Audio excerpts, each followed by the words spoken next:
this is what a wonderful afternoon. And, you know, I prepared remarks. I was going to say all the wonderful things that I love about Caledon, the child tax credit, and just the great things Michael's doing. First Nations Education Act, it's just a wonderful thing. We must do it. Family caregiver tax credit and so on. This is family. Alan and I are friends, golfing buddies. Actually, he did promise me a mulligan the next time we play, maybe 2, if I don't screw up. Okay. And you know, Alan, Judy, Ken, Michael, Sherry, these are friends, they're colleagues. These are just very fine people doing wonderful work for our country. And I'm honored to be a friend. In fact, they're a Brains Trust, and I can't resist them. I've got Michael Mendelson, chairman of my board at the Environics Institute. Ratna is on my board as well, the head of Maitree, a wonderful foundation. We've worked together with them on defining good Canadian citizenship, so it is a real honor for me to be here today. I think basically you've generated about 500 hypotheses for future polls that Keith Newman and I are now going to have to go out and do on the economic and the social and the monetary and the whatever else that keeps this country together. The strength of weak ties, I guess, I don't know, but something does keep us together. The Americans used to, but maybe we have something more than that. Well, family. I have to sing for my dinner, but it won't be long. I've written out something. It'll be probably posted on the Caledon website. There's an article that I wrote in the policy options. And I was asked after the government's decision to write up what are we losing by moving to a voluntary long form. And as I usually do, I do sample surveys. So I surveyed about 100 organizations, and they were very helpful in letting me know what in their particular domain would be the impact of not having empirical data from the long form.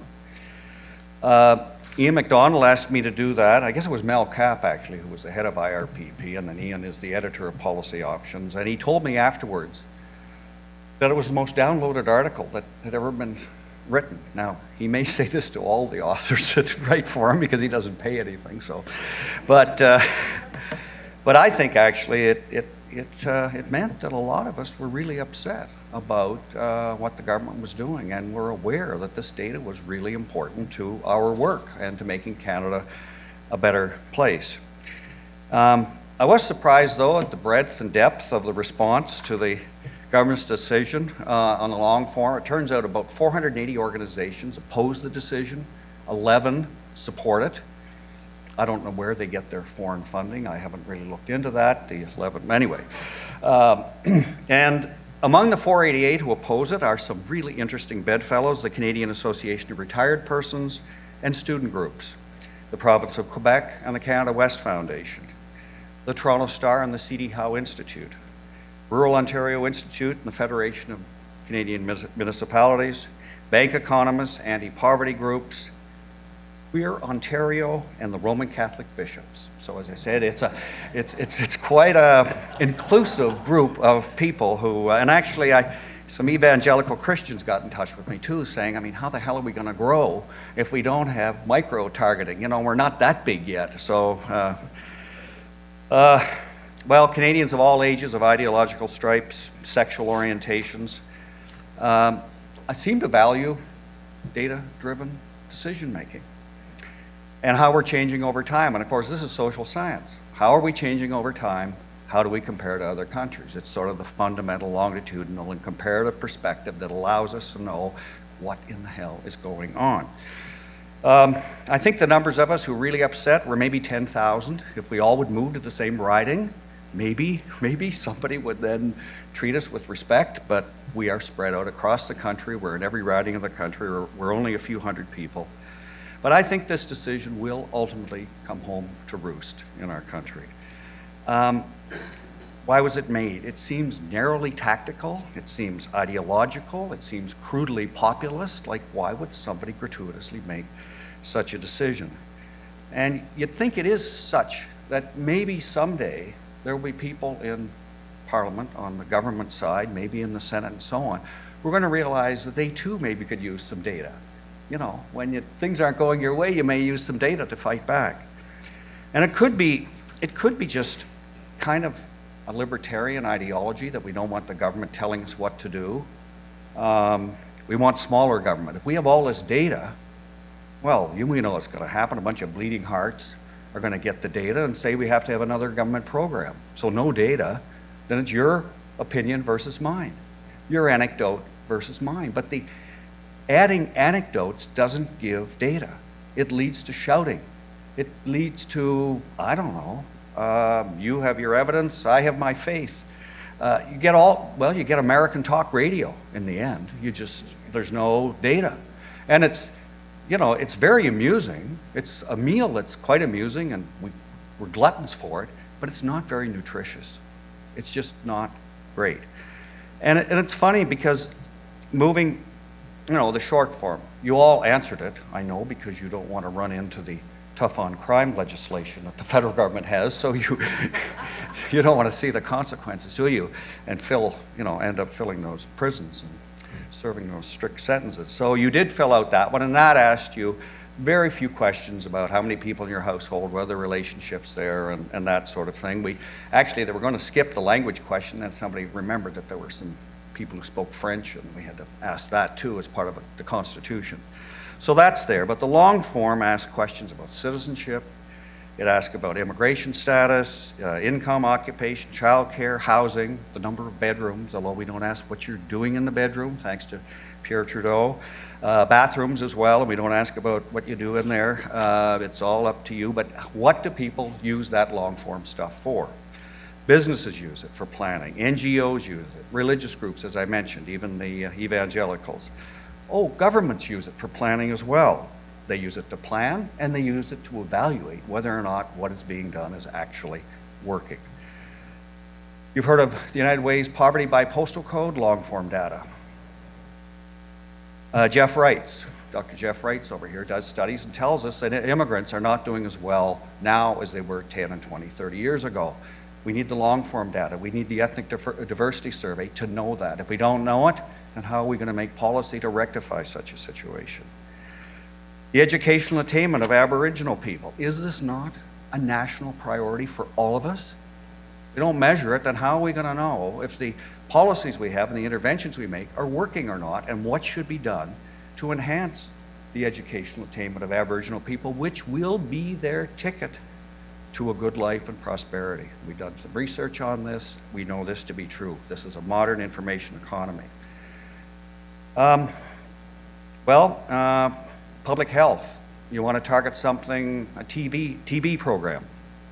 You want to set up a clinic somewhere. Don't you want to know where there's concentrations of people who've come from countries that have high rates of tuberculosis? So without it, you've got guesswork. Without it, you've got not leaner government, but stupider government. I live in Toronto. I don't want stupider government. We have enough. No, all right, sorry.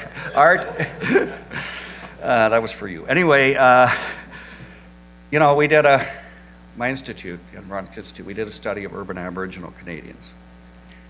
Without long-form data, we couldn't have done a reliable study, because what we had to do was say we need quotas for identity, Métis, First Nations, Inuit. We need to have men and women, better educated, lesser educated, young and old, and so on. Without it, we couldn't fill the quota cells. So then it would be just, who did you talk to? The people in the park, or the ones who were better educated and work for the Royal Bank? Like, it would have been guesswork. Millions, a couple of $1 million worth of study down the drain. Why would you do it? So then you don't do it if you can't do a reliable study.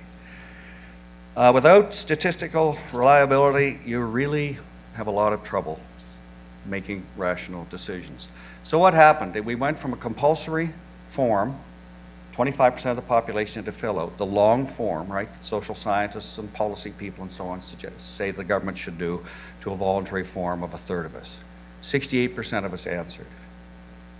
32% didn't. Who are those 32%? The people that public policy, social policy in particular, is typically designed to help. Okay, so I don't know.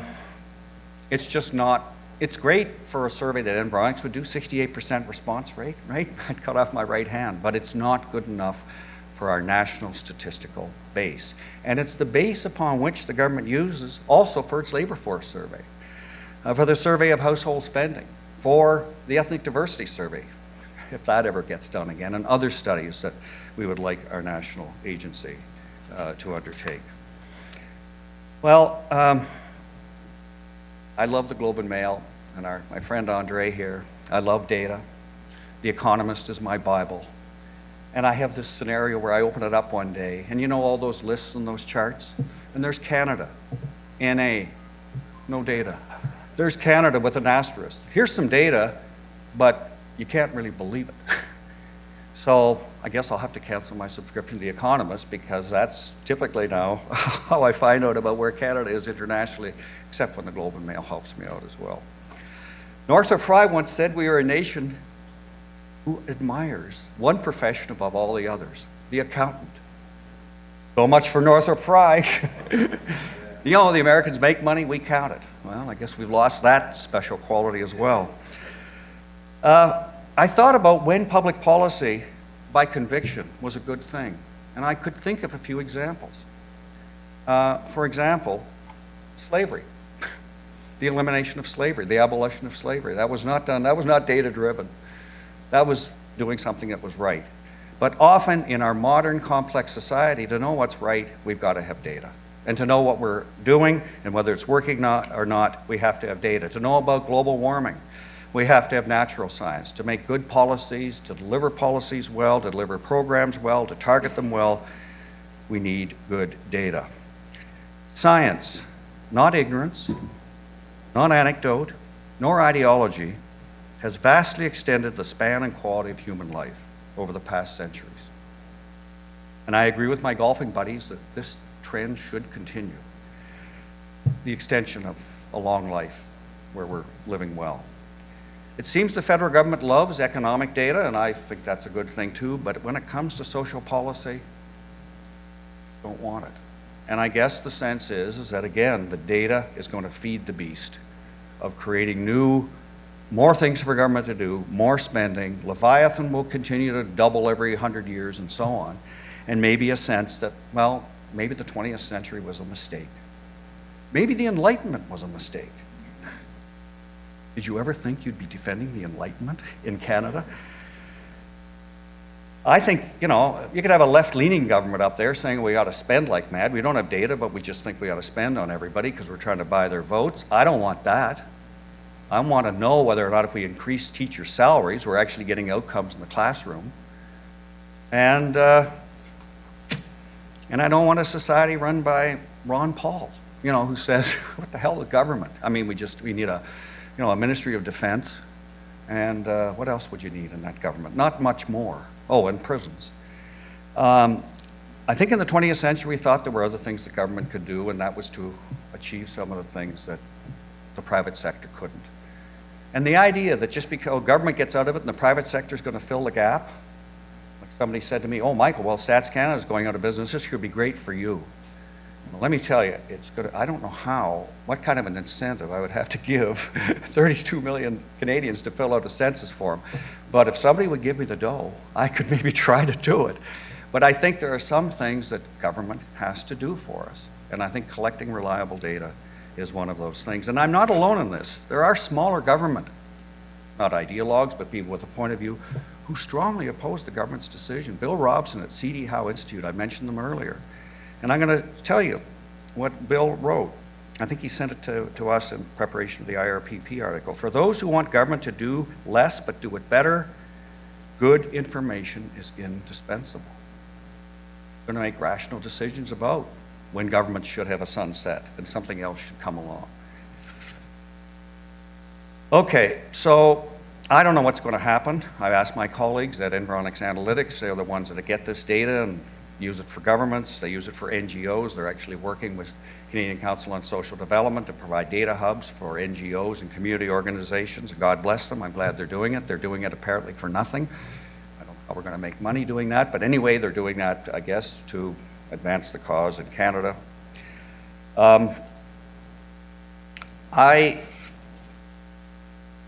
Others are responding. I mean, CCSD is doing so with these data hubs for community organizations. There are 25 consortia across the country. They're working with social agencies, governments, police departments, and others that want to use this data. Again, policy or poverty by postal code being used by United Way. Alan mentioned what you're doing, again, filling in something that used to be done by the National Council on Welfare. Now you're stepping to the plate. It's a wonderful thing you're doing as well. I don't think we've heard the end of the census debate. What might happen is that the short form grows. Remember the Mustang and how it got bigger and bigger, you know, the mid-60s, and then it became big. Maybe we'll be able to add some questions that we need to the compulsory short form. I'm not sure.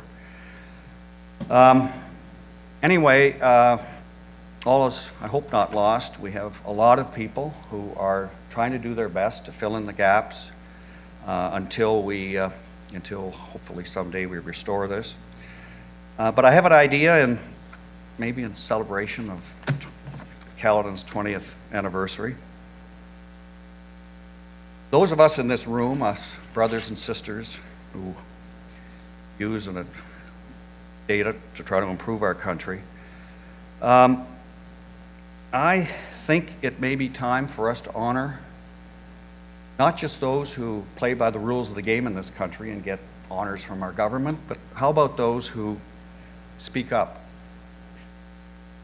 How about those who are contrarians? How about those who dare to defy power, even though they know power can be mean and vengeful and vindictive? If we were to honor such a person, who would that be? How about Munir Sheikh? He had one of the best jobs in Canada. He was the chief statistician, and he spoke out. When was the last time a deputy minister resigned on a matter of principle? Maybe it happens every day, I don't know. But his doing it, I thought, was a pretty, word can I use, gutsy thing to do. My fellow pollster, Alan Gregg, I don't know whether you've read it, but you should read what Alan said at Carleton University. He's talking about the decline of intellectual honesty in our country. There are courageous pollsters in this country. I know a couple of them. And he also talked about this Orwellian trend in our society as well. I think that's pretty significant. Frank Graves is another pollster at ECOS.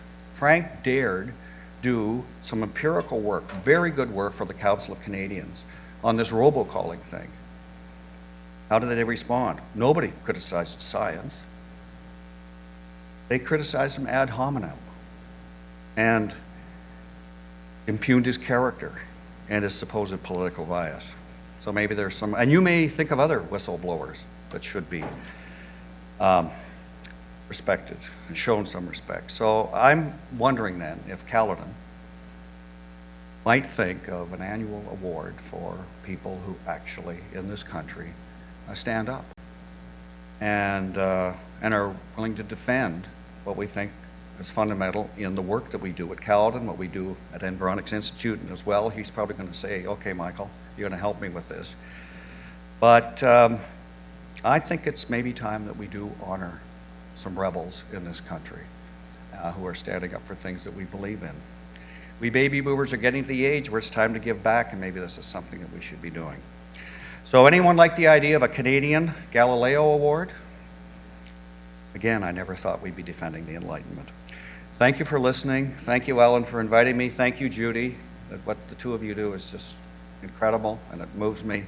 And I thank you for the honor of inviting me to stand between you and the ball in the bar.